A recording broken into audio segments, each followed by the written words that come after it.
बिस्मिल्लाहिर्रहमानिर्रहीम। मैं ਤੁਹਾਡਾ ਮੇਜ਼ਬਾਨ ਚੌਧਰੀ ਲਿਆਕਤ ਅਲੀ ਮੰਗਟ ਅੱਜ ਨਵੀਂ ਸਟੋਰੀ ਦੇ ਨਾਲ ਤੁਹਾਡੀ ਖਿਦਮਤ ਵਿੱਚ ਹਾਜ਼ਰ ਹਾਂ।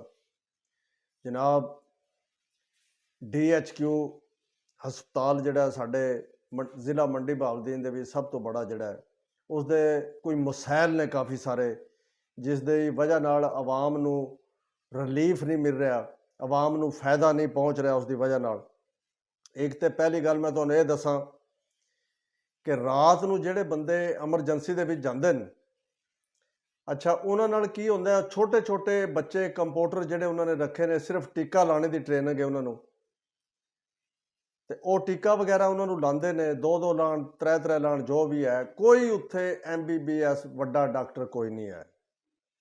मैं खुद उत्थे आप गया, आप अपना देखा और हर बंदे की शिकायत भी सुनी।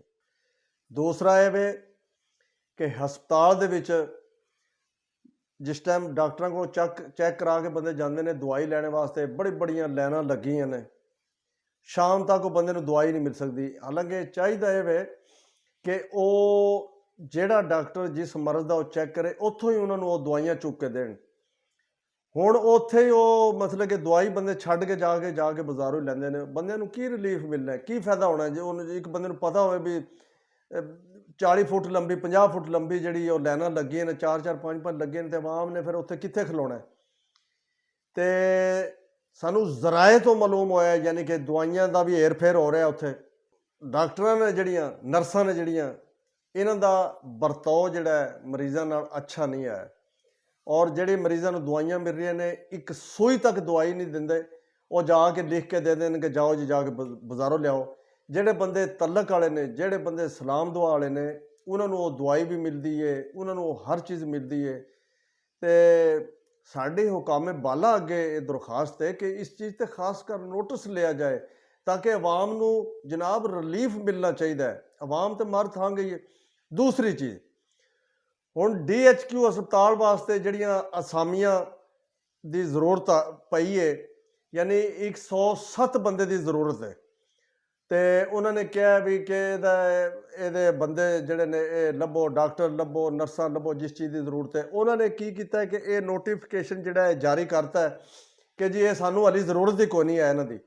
हुण जितनियां औरतां बंदे लड़के अजकल के जितने बेरोजगार ने, ये उन्होंने हालांकि रोज़गार मिलना चाहिए, गेट कीपर जोड़े ने वो चाहिए ने, दूसरे पर्ची कट्टण वाले, मैडिकल वाले, डिस्पेंसरी दे विच ब्लड वाले, उस दे विच हर उस दे विच यानी कि लड़कियां दी ज़रूरत है। तो असामियां बहुत ज़्यादा खाली ने। इहदा फायदा होना सी कि अगर ये सारे बंदे DHQ दे विच भर्ती हो जाण तो इन्हां दा फायदा होना चाहिए सी। जिहड़े MS साहब ने, मैं उन्हां अगे भी दरखास्त करांगा कि अगर ये नोटिफिकेशन जारी होया कि इत्थे जी बंदे रहण दो, इत्थे ज़रूरत ही कोई नहीं है, तो जनाब उन्हों का काम बनता है MS साहब का कि ये नोटिफिकेशन रिजैक्ट करन। वज़ीर आला पंजाब जी है उहदे अगे दरखास्त करन कि जनाब इत्थे आवाम नूं रिलीफ नहीं मिल रहा, डॉक्टर थोड़े ने, अमला घट, जिहदी वजह तो आवाम नूं रिलीफ नहीं मिल रहा, और फौरी तौर पर इस दे उत्ते तवज्जो दी जाए तो आवाम नूं ताकि रिलीफ मिले। इस चीज़ के उत्ते नोटिस लैण हुकामे बाला, तो मैं शुक्रिया अदा करना।